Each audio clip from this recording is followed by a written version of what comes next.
Astaghfirullahalazim. Assalamualaikum warahmatullahi wabarakatuh. Al-Fatihah. A'udzubillahi minasyaitonir rajim. Bismillahirrahmanirrahim. Alhamdulillahi rabbil alamin.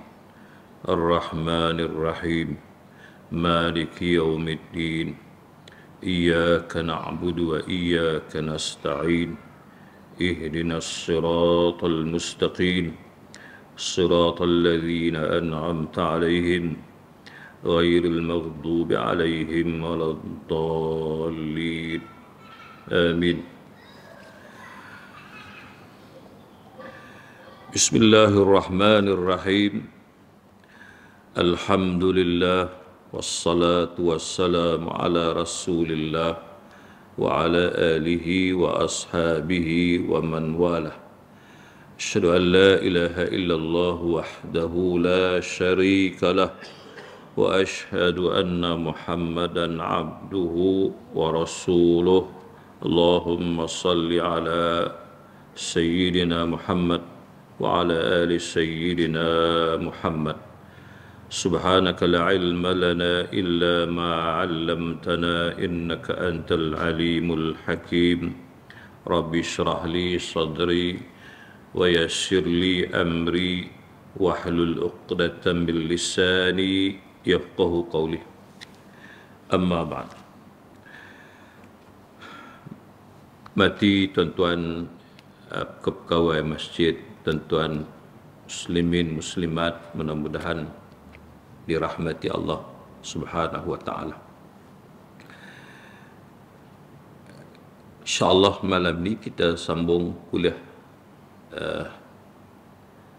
pertama. Marilah di muqaddimah ini kita hayati sedikit pesanan melalui kitab Kalam Al-Hikam yang kita duk baca ini, susunan karangan Al-Musannif rahimahullah Syekh Ibnu Atta'illah Al-Askandari rahimahullah alaih, yang ke-71.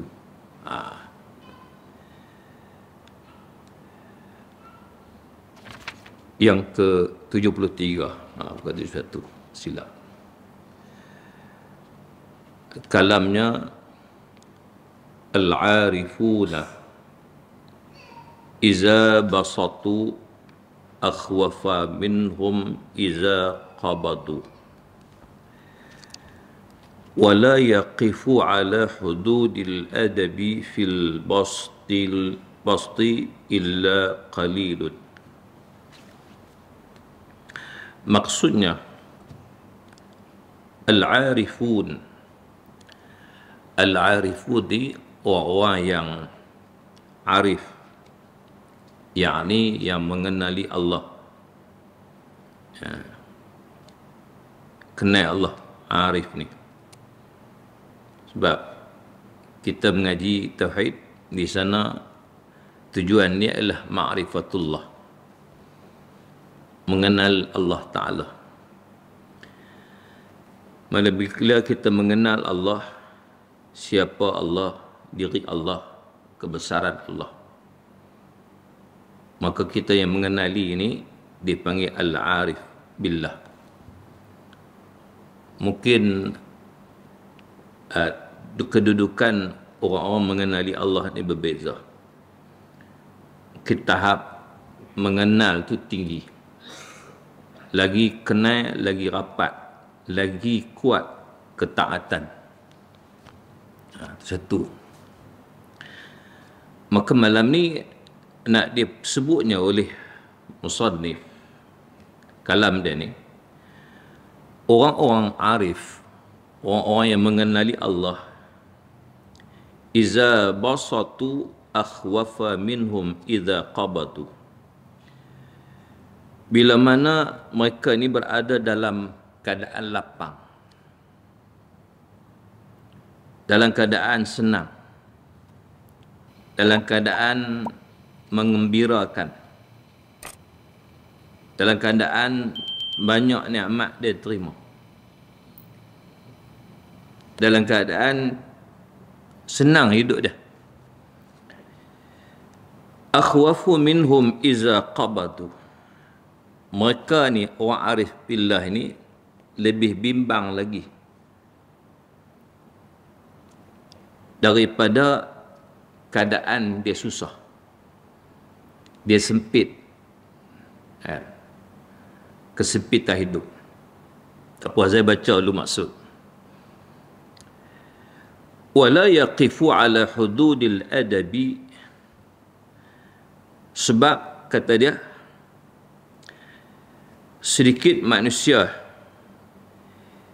dia boleh bertahan dalam had, dalam keadaan batah-batah dia sopan kepada Allah Ta'ala ketika mana dia senang. Bil basti illa qalil, melainkan sikit sangat. Ni kalam hikmah dia bunyinya itulah. Maksud dia apa tuan-tuan? Maksud dia orang arif billah, orang yang dia tahap dia mengenali Allah tu tinggi dah. Kan? Sampai tak boleh tahap dia takut ke Allah sungguh-sungguh. Hidup dia seolah dalam keadaan dia ni tak terlepas diri daripada Allah, duk bimbang. Orang arif billah ni, bagi mereka, kata Syekh, bila mereka berada dalam keadaan lapang, senang, lebih mereka takut, lebih bimbang daripada kalau mereka dalam sempit. Dengan makna yang boleh mudah kita faham, ada orang bila dia senang, dia lapang, dia tak diganggu oleh apa. Kadang-kadang dia sesuai dengan kehendak nafsu, dia hanyut dengan nafsu dia. Ya, faham? Dia hanyut dengan nafsu, dia dibuai dengan nafsu, kehendak nafsu. Hawa nafsu dia bawa pihak tempat tak elok. Oleh kerana hidup dia tak ada masalah. Dia senang, dia kaya, ataupun dia sihat, dia tak sakit. Kadang-kadang dia sesuai dengan kemahuan nafsu, dia galit, dia lupa ke Allah Ta'ala. Orang arif billah ni, dia bimbang, takut senang tu ikut tu. Itu dia bimbang, kalau senang, kalau lapang, kalau kaya, lebih bimbang daripada kalau susah.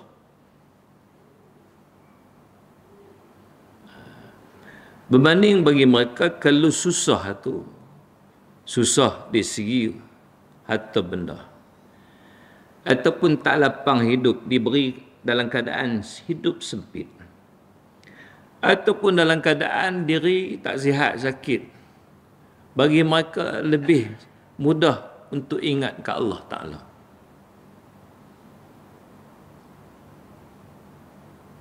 Kita balik cek diri kita lah, macam kita balik kepada diri kita, dalam konteks diri kita, kita cuba muhasabah diri. Kita ni kalau kita waktu mana kita mula nak rapat dengan Tuhan, bila sakit, dia bila main ditimpa sakit lah, hati pun tak condong lah, duk harap ke Allah Ta'ala lah. Kan, bila dia sakit, sempit, duk harap pergantungan lah untuk nak dapat, nak melepasi sakit tu. Kalau orang yang sempit hidup ni, nak melepasi, nak keluar daripada kongkongan sempit tu, dia nak gantung apa? Gantung ke Allah. Sebab itu ujian senang dengan ujian susah ni, maknanya ujian susah dibimbang, ujian senang dibimbang lagi. Kerana kesenangan manusia dia lebih sesuai dengan kehendak nafsu. Dia tak susah. Nafsu Hawa nafsu dia buat. Jadi kata Ibnu Athaillah sekarang ni, orang arif billah ni, kalau dikaitkan dengan dia diguna kalimah dalam kalam dia ni, satu al-bastah, satu lagi qabdah. Bastah ni kita terjemah luahlah kesenangan, kemudahan, kelapangan, kesihatan, semua kan. Ini yang kita terima. Al-qabdah pula kesempitan, kesakitan, kesusahan. Dua benda yang beza. Jadi dua keadaan ni, orang-orang arif billah dia bimbang lagi kalau diri dia mendapat kesenangan, kelapangan, hidup senang. Dia bimbang. Bimbang apa? Bimbang takut jauh diri dengan Allah Subhanahu wa taala. Pasal senang, tak gaduh apa. Seolah macam tak ada pergantungan. Kan, tak ada pergantungan. Bila berbanding dengan kalau sakit, mengharapkan untuk menyembuhkan penyakit itu tak ada lain melainkan kepada Allah Subhanahu wa taala. Sebab itu saya cuba petik apa yang disebut oleh bunyi ada surah. Apa yang disebut oleh Sayyidina Abu Bakar radhiyallahu anhu. Sayyidina Abu Bakar, tuan-tuan, saya petik dia punya kalam dia sikit. Dia kata ketika kami diuji dengan kesulitan, maka kami sanggup bersabar atas kesulitan itu. Namun ketika kami diuji dengan kelapangan, kesenangan, kata Sayyidina Abu Bakar, maka hampir-hampir kami tidak bersabar atasnya. Kata Sayyidina Abu Bakar, kalau Allah Ta'ala uji susah, uji sempit, uji sakit, kita mampu lagi boleh bersabar.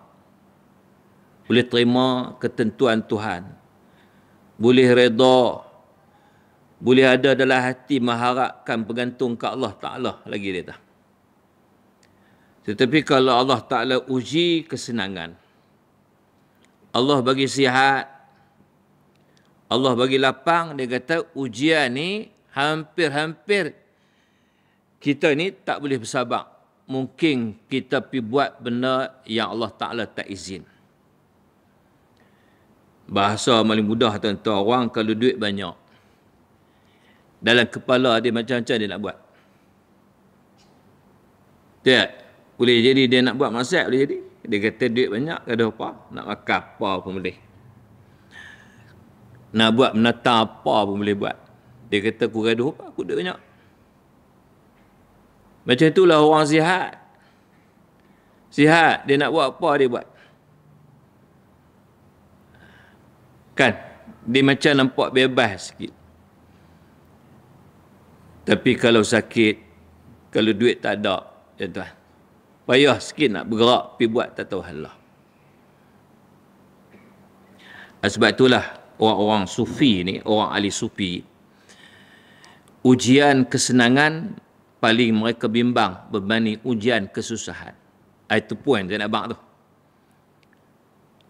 Orang yang ahli sufi ni, orang-orang yang hampir diri dengan Allah, mereka bimbang kalau diri mereka ini senang. Ujian senang ni kadang-kadang manusia ini lupa ke Allah Ta'ala. Berbanding dengan ujian kesusahan, menarik diri manusia hampir ingat ke Allah Ta'ala. Benda ni selalulah kita nak sebut, tuan-tuan. Saya pernah sebut selalu. Kalau kita balik kepada diri kita, contohnya, kalau kita ditimpa dengan sakit, ada ketika kita jatuh sakit, tuan-tuan, tak sihat. Waktu tu, tuan-tuan, tak ingat lagi Allah Ta'ala. Kita harap Allah Ta'ala bagi cepat sembuh sakit kita. Doa. Kadang-kadang bergerak waktu sakit pun Allah. Sakit lah. Demam urat. Tuan-tuan, bila kita demam urat, orang tua ni banyak dalam masjid malam ni, orang tua belakang. Orang ada demam tu demam urat. Dia tu. Demam yang orang tua-tua ni dia sikit urat. Biasa lah. Kan? Dia sakit urat tu, dia sakit sendi. Semua. Nak bangkit pun sakit. Nak menunjuk kaki. Kan? Ayat terbit mulut kan dalam. Allah. Oh. Tentu bunyi lah. Cuba kalau sihat. Bunyi Allah benda. Kan? Buih makik tu kita. Senang, simple nak faham kan? Betul kan? Kita boleh muhasabah diri kita. Time kita sihat dengan time sakit. Kita boleh compare, tengok diri kita dengan Allah Ta'ala. Bagaimana kita ikat diri kita dengan Allah Ta'ala waktu kita sihat dengan waktu kita sakit. Waktu sakit ni harap sangat tuan-tuan. Doa pun doa mana. Ya Allah, tak tahan ni. 5 hari dah demam ni. Kena pula demam influenza. Demam tak kebah. Sangkut daripada suami pergi kat isteri. Sambung pergi kat anak, cucu pun kena satu rumah. Ya Allah, tolonglah ya Allah. Mau kalau sihat tu happy siang malam. Yang kata manusia ni, kadang-kadang dia terlupa. Sebab itu, poinnya manusia ni dia mudah ghaflah. Mudah dia terjun dalam keadaan kelalaian bila dia senang. Tengoklah watak-watak manusia. Mereka bila Allah Ta'ala beri nikmat kemewahan, bagi kesenangan kita baca Quran, cerita bagaimana Allah Ta'ala cerita watak manusia ni bila dapat kesenangan dan lupa ke Allah Ta'ala. Apa Ustaz? Innal insana iza khulpa halu'a tu. Ayat yang kisah manusia ni mudah. Bila ditimpa kebaikan, manu'a. Bila dapat kebaikan, manu'a. Dia kata dia nak derma ke orang, nak tolong orang, tak. Dia kata aku punya teruk, usaha aku cari, mana cara aku nak bagi orang. Bila dia dapat keburukan dia, keluh kesah. Tak senang. Doa harap Allah Ta'ala angkatlah kesusahan. Itu manusia. Sifat manusia disebut oleh Allah Ta'ala dalam Quran. Itu sekalian kesimpulan yang saya nak buat sebab kita nak baca kitab kedua. Simpulannya Syekh kita ni nak sebut ialah kalau Allah Ta'ala bagi kat kita susah, anggaplah positif Allah Ta'ala nak bagi didikan kat kita. Allah Ta'ala kalau bagi kat kita sakit, bukan kita minta. Tapi ini sebagai ujian, ada hikmah yang Allah Ta'ala nak bagi kat kita. Allah Ta'ala kalau bagi kat kita susah, juga ujian kat kita.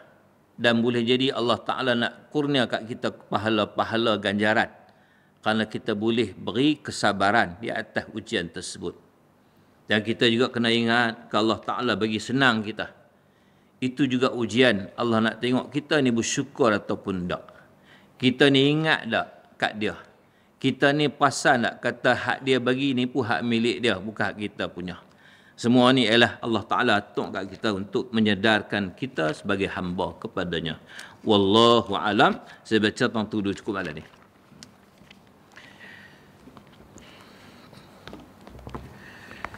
Bismillahirrahmanirrahim.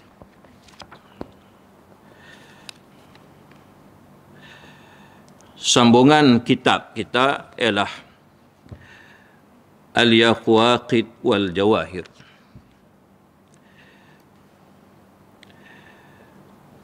Muka surat 138. Itu sahabat.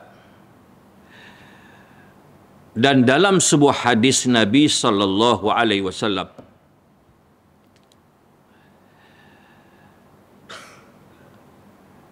Disebut hadisnya yastaghfiru lil mar'ati al-muti'ati li zawjiha at-tayru fil hawa'i wal hitanu fil ma'i wal malaikatu fis sama'i wasyamsu wal qamaru ma damat fi ridha zawjiha atau kama qala. Apa maksud hadis ni? Telah meminta ampun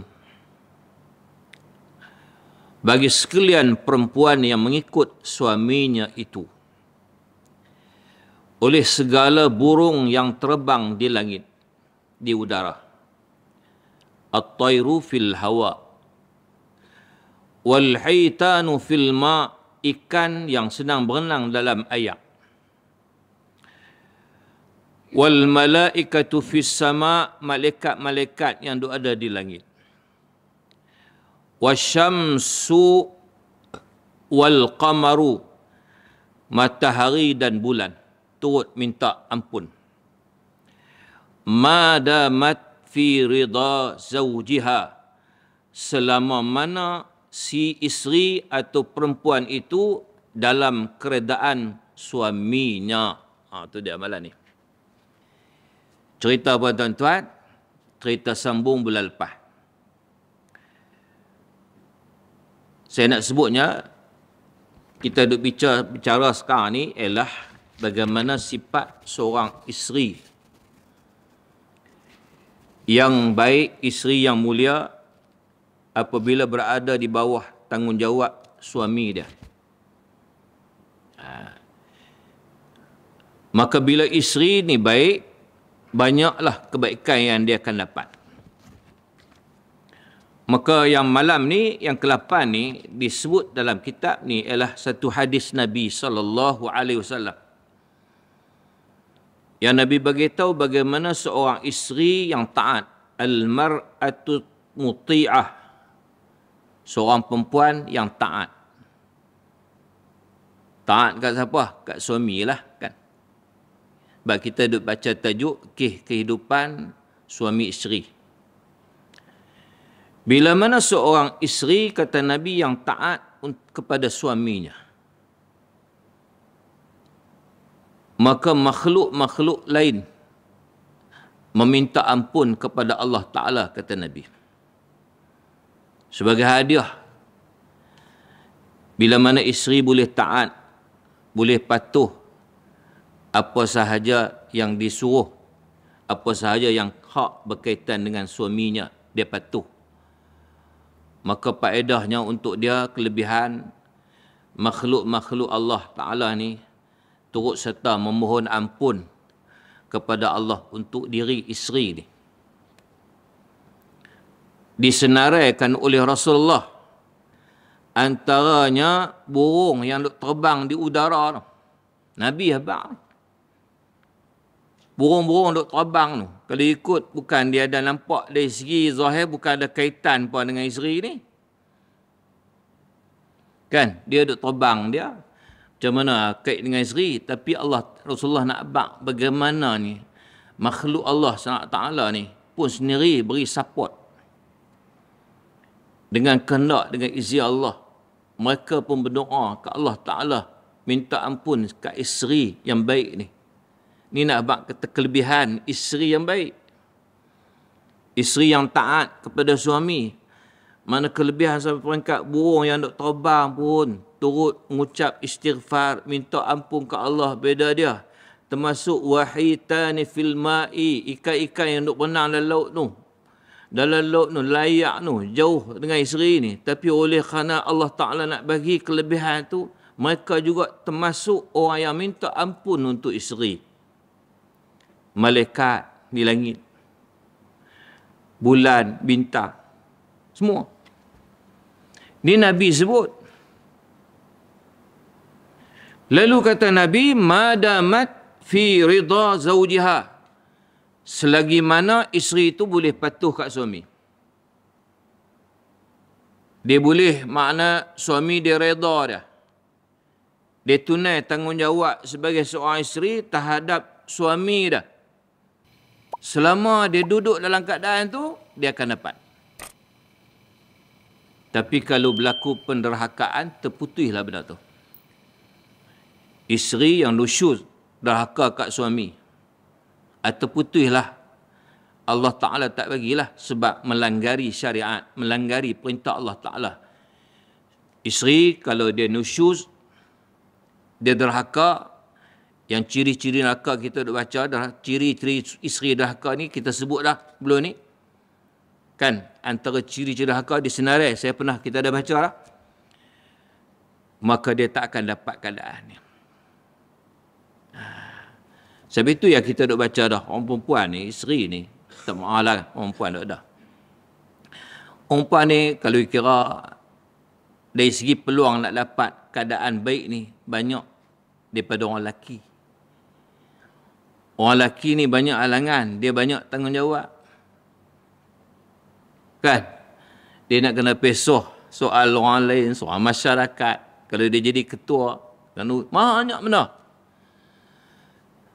Tapi isteri ni kalau dia boleh patuh perintah Allah, dia taat, dia tunai hak dia terhadap Allah, dia tunai hak dia terhadap suami dia, tong-tong malam. Kan? Dia dapat support. Saya guna senang support system kan. Ni kumpulan ni support pahala kat dia.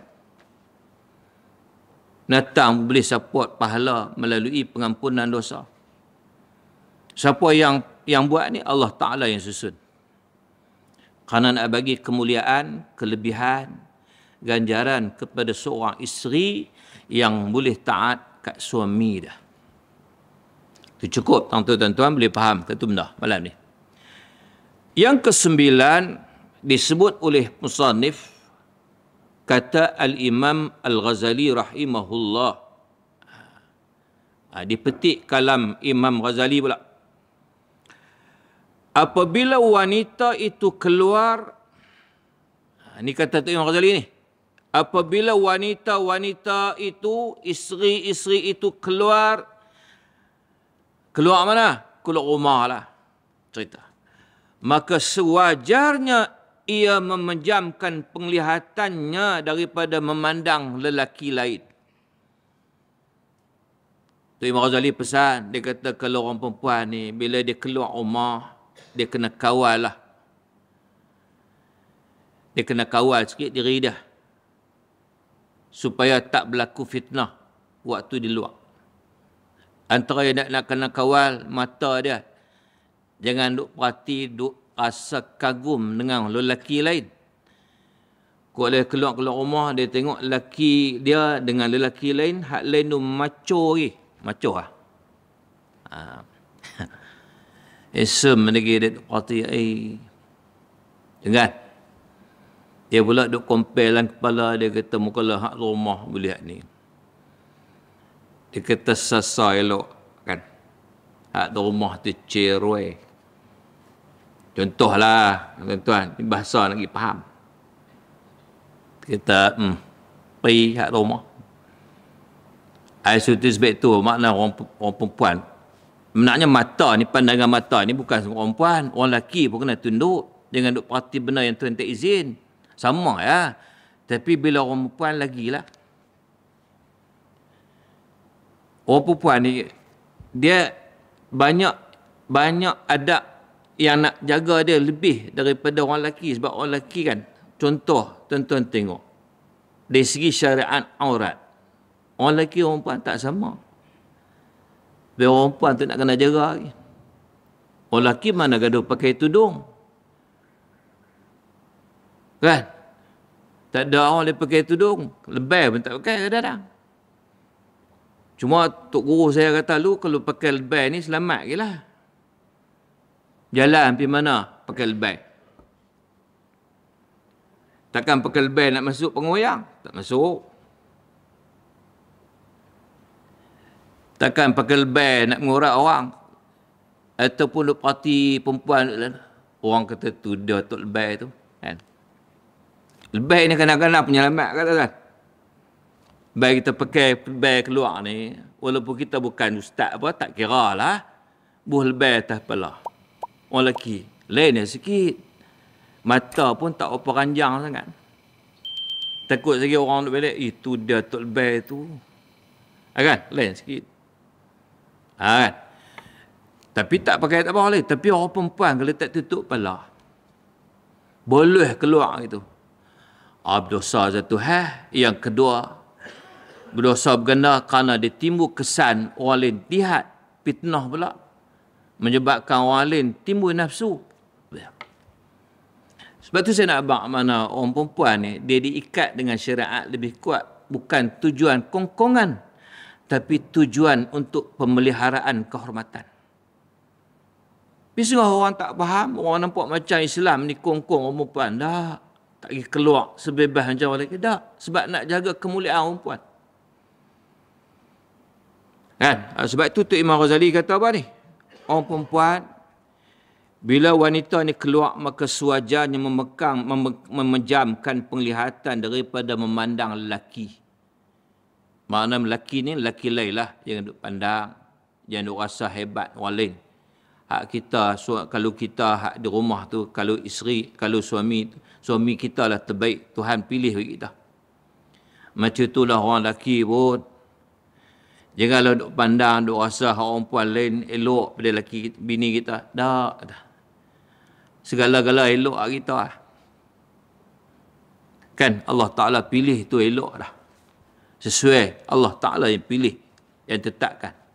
Jangan duk rasa dengan nafsu. Kan? Baik.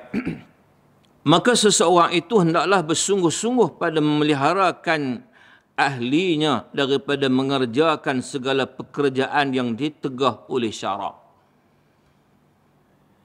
Tu Imam Ghazali pesan ni. Tanggungjawab, khususnya tanggungjawab ketua keluarga. Suami. Ahli ni ahli keluarga lah. Tanggungjawab apa? Tanggungjawab supaya ahli keluarga ni, kalau suami, isteri dia, anak-anak dia, apa tanggungjawab dia?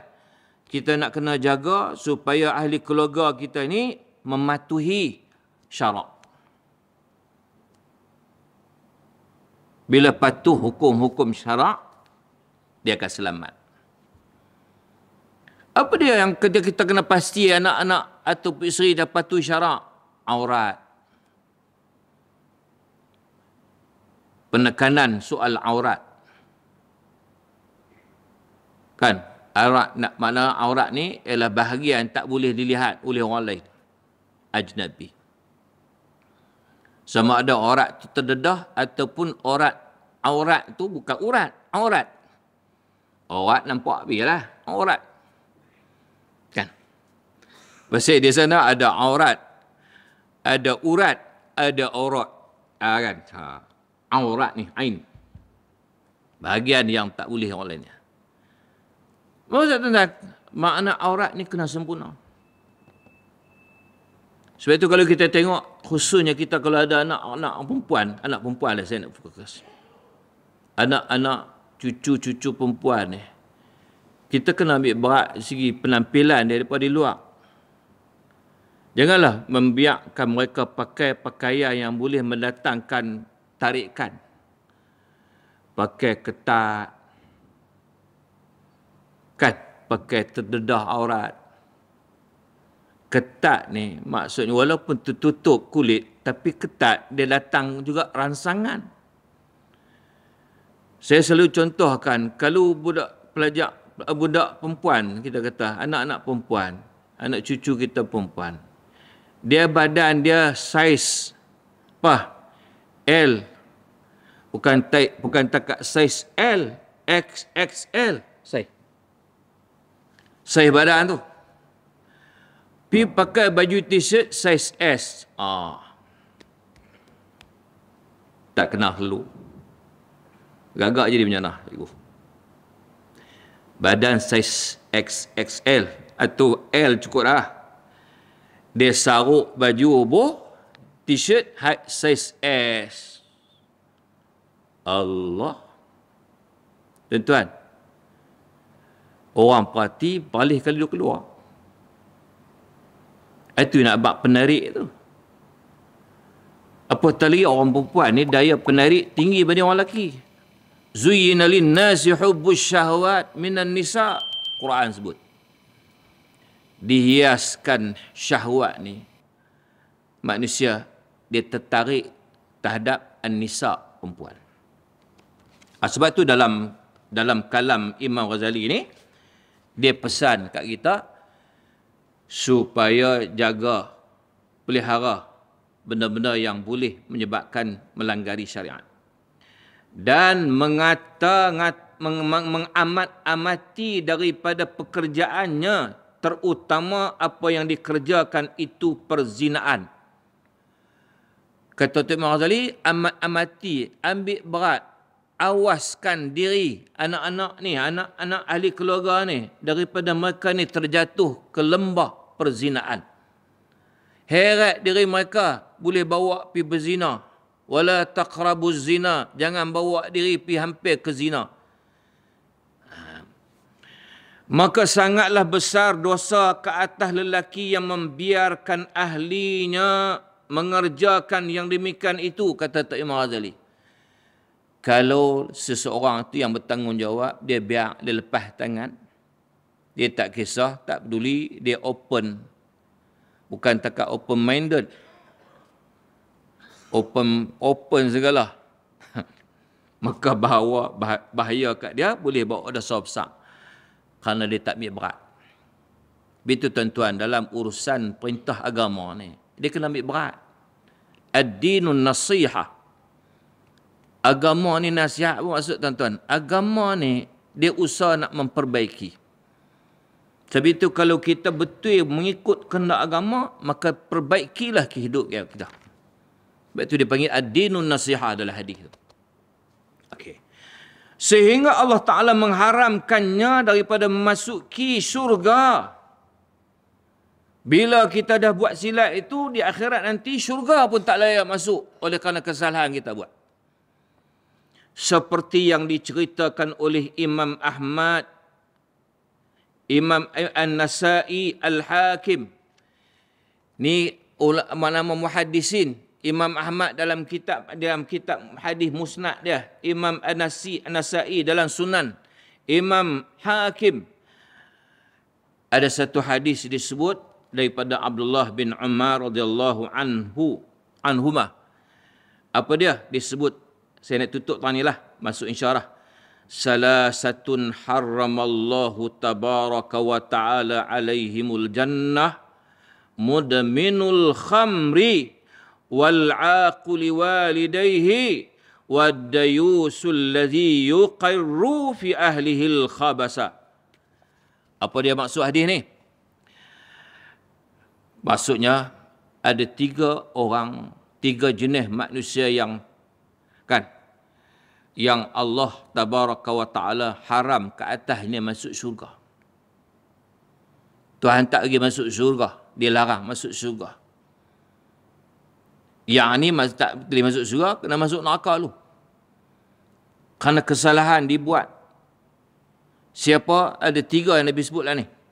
Pertama, mudminul khamri. Mudminu ni orang yang minum arak, dia kekal jadi kaki arak.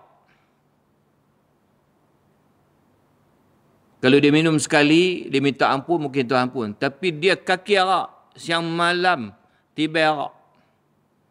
Botol itu bersusul rumah. Mudminu ni, kaki arak betul.